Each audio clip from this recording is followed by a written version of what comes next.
If you move beyond mining within extractives, talk about power, if you talk about energy, are there similar trends that you see? Over 600 million Africans lack access to electricity. Now, who stays in the home setting more? It's women. Without access to electricity, that means they spend a lot of time to find fuels or energy sources like firewood, like charcoal, to be able to light, to heat the home, to prepare meals and things like that. That time would have been better invested if they were able to have access to electricity, for instance. Now there's energy transition. People talk about just transition. How does the issue around gender equity, how do we link that to the conversations of just transition? From the ground to the grid, Africa has got the resources, but how do we thrive when we do not correctly leverage the vast resources at our disposal? Welcome to Blindspot Africa, the podcast where stakeholders come together to shape the future of Africa's energy and extractive resources. Listen to fresh insight and real dialogue on how inclusive resource governance can be beneficial for all Africans. Hi. Good day and welcome to another edition of the Blindspot Africa, where we'll continue to shine the light on critical issues that are less discussed within the energy and extractive and climate action space in Africa. Today we want to focus on progress through partnerships. And I have, again, a very well-resourced person to really lead us as we discuss partnerships, gender and inclusion within the extractive space. My name is Gyamfi Ofori. I'm policy lead on climate change and energy transition at the Africa Center for Energy Policy. With me here, we have Michelle Mwambela. I hope I got the name right, Michelle. Yes. She is the CEO of the Association of Women in Energy. Shots. It's a mouthful, but I've been able to mention it. Thank you very much, Michelle, and you're welcome to the Blindspot Africa. Thank you very much, Charles. What is AWEIK? So AWEIK, as you've heard, is the Association for Women in Energy and Extractives in Kenya. And we were formed back when Kenya was experiencing a regulatory and legislative shift within the mining and petroleum sectors. And so within that time, we realized that the participation of women was lacking and there needed to be a more active and engaging role for women within these particular spaces. So that was the reason why, AWEIK was formed to mainstream women's participation and, participation within the value chains. Okay, and how long have you been operating? We've been, AWEIK was formed in 2016, so actually this is our 10th year. We celebrate our 10th anniversary this year, yes, thank you. Yeah, so what has been the extent of women participation generally in the extractive sector? What has been your learnings within this space? Okay, so in our experience, I like to say that women are not homogeneous. Women play different fields, women have different backgrounds and have different experiences. So for instance, our association is a membership association. And what we see is that women that are within the technical space are in active participation, about 18%, in leadership and things like that. And yet there's a lot more opportunities for them to participate. So 18% is quite low, I think. You'll agree with me, Charles. When you move down the value chain and look at, for instance, the artisanal and small-scale miners' participation, women are about 40%. But even then, they play at the least lucrative sections of the artisanal mining value chain, whether it's gold, whether it's gemstone, or any other. So they are left to the crushing and the processing. And within that space, they're also exposed to a lot of hazards. So for instance, in gold artisanal mining, they're using mercury, they're using leaching. So they experience firsthand the effects of this. And because of that limitation in where they play in the value chain, then even their income and their level of decision making is adversely affected. So they're not where we want them to be. Does this seem to happen only in the mining or in the ASM part of things? If you move beyond mining within extractives, talk about power, if you talk about energy, are there similar trends that you see? Yes, unfortunately, the trends are similar. When it comes to the energy value chains, you will find that women only participate, let's say, in the clean cooking value chains. So when it comes to clean cooking solutions, that's where you will find a lot of women, whether it's light manufacturing of the said technologies or, doing of briquettes and the cleaner energy fuels kind of value chain, then you'll find them there. But when it comes to the more technical stuff, setting up of either mini grids or installation of solar panels and stuff, we still find that there is limited kind of participation. However, I think in the last couple of years, we've seen an increased shift, particularly in the skilling aspects. Yes. And there's more women, and progressively there's more women being in the technical aspects. So training for solar installations and maintenance, for other things that would, be more meaningful, then we are seeing a slight shift, positive shift towards that. What do you think is causing? I mean, two questions. First of all, what do you think was the main cause of this limited scale? Yeah. And what do you think is now beginning to contribute towards the gradual shift in the trends? I think it's mostly social biases at the very onset. These sectors are male-dominated initially by design because of the social biases that we have, that certain courses or certain jobs or professions were meant for men while others were meant for women. And so you would find a lot more boys being trained to be engineers, to be geologists and other professions than women would. And so from the very beginning, then the skilling and the participation is low.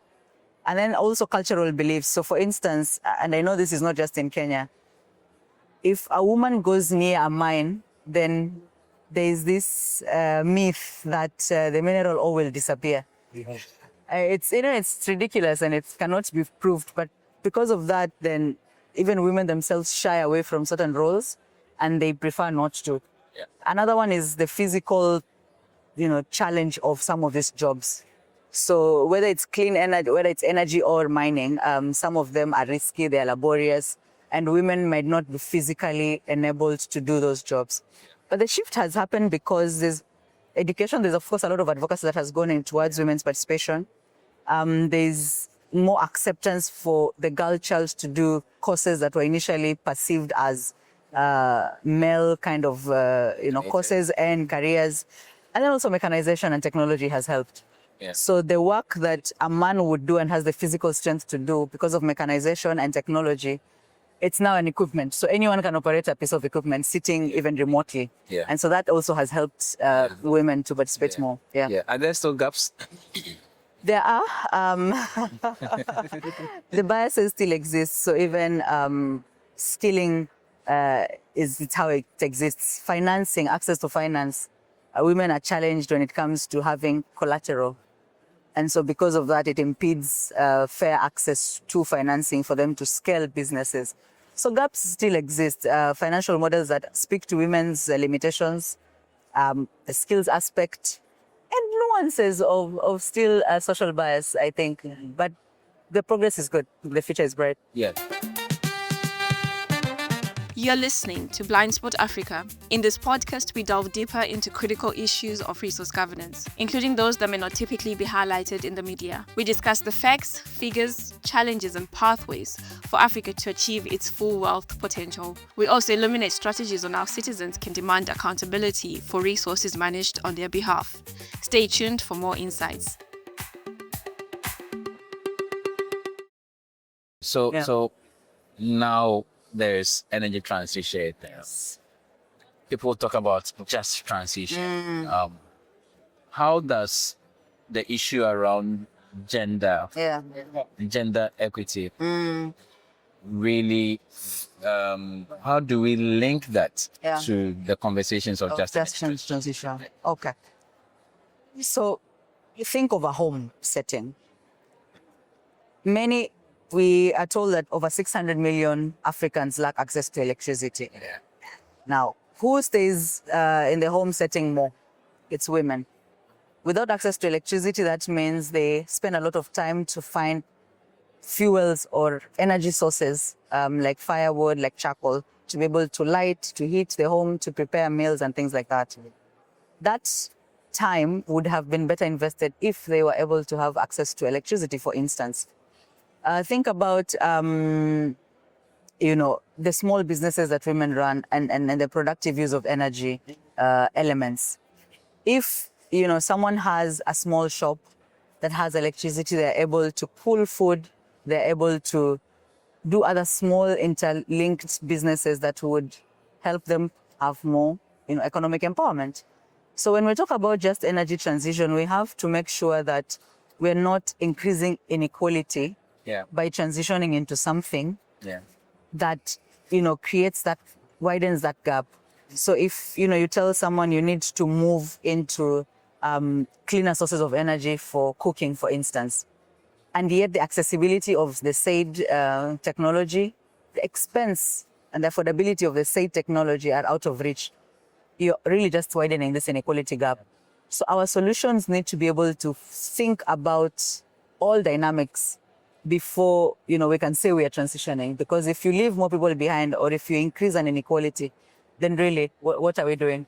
Yeah. One of the things that we have been looking at in our center has been how we can even become more inclusive within the clean energy value chain, where you think around people who perhaps used to use, say, charcoal, or who used to sell charcoal, whose livelihoods can be distorted when energy transition fully kicks in, how we can integrate them in the clean energy values chain. And we've been experimenting a lot with the use of ethanol-based stoves, the retail of such, and that kind of economic empowerment also becomes another source of giving them some aspect of justice as far as the transition is concerned.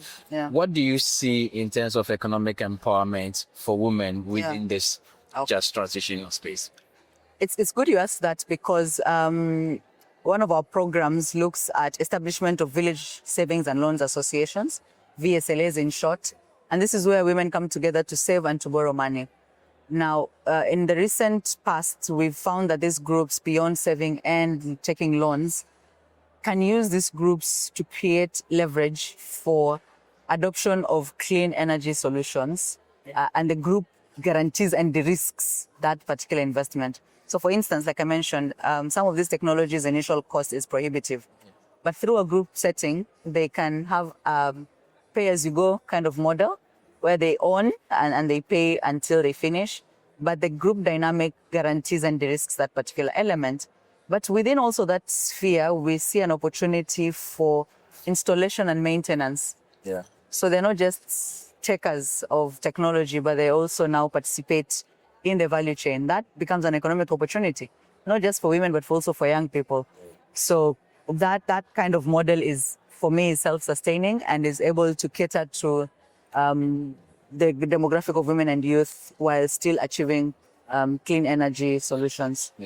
So you mentioned some gaps around financial inclusion and in some still entrenched, positions around how women participate, especially in the technical aspects of energy and extractive sector. And one last question, I'll put them in twofold. The first one is, what is AWEIK doing to bridge this gap? And also, what would be your recommendation if you are supposed to, let's say you meet Ruto in one way or the other to, inform on how these things can be done? Wow. I think for us, the policy environment is there, but the implementation is lacking significantly. We have great plans. We have, strategies. We all have plans. They're sitting in shelves. But the investment in the implementation is lacking significantly. So, for instance, in the climate change discourse, we see a lot in our country, for instance, a lot going towards mitigation rather than adaptation. And yet we experience adverse effects of these things. So I think if I was to talk to Ruto today, I'd tell him to reprioritize investments towards implementation of the beautiful policy documents we have, and to ensure last mile kind of distribution and access so that these women are not further disadvantaged and those vulnerable communities are not further disadvantaged. As AWEIK is to, in whatever small or big way we can, is to ensure that we are creating opportunities for long-term sustainable skills across the value chain so that women are able to participate more meaningfully, they're able to be in leadership positions and decision-making decisions, because if she's not on the table, then people who have no idea of her experience are making decisions on her behalf. And that's really, and also just making sure we don't leave the young generation behind. And we do that through our mentorship program. Yeah, so yeah, it's a lot, but I'm sure we can get to unpack this a lot more later. Yes. So, Mr. President, Mr. Ruto, Your Excellency, dear Kenyans and dear Africans, prioritize the implementation of your policies and ensure the last mile. Yeah. Thank you very much, Michelle. Thank you, Charles. It was wonderful. It was wonderful meeting you. Yes, another exciting discussion around partnerships, gender and equity, and the need for us to prioritize the implementation of the wonderful policies that we have in the sector. Thank you so much for joining us for this episode of the Blindspot Africa, and we hope to see you once again at that time. Thank you and bye for now. Thank you for joining us on Blindspot Africa, your platform for insightful discussions on promoting inclusive resource governance across the continent. Don't forget to subscribe, share, and leave your feedback or reviews. Stay tuned for our next episode.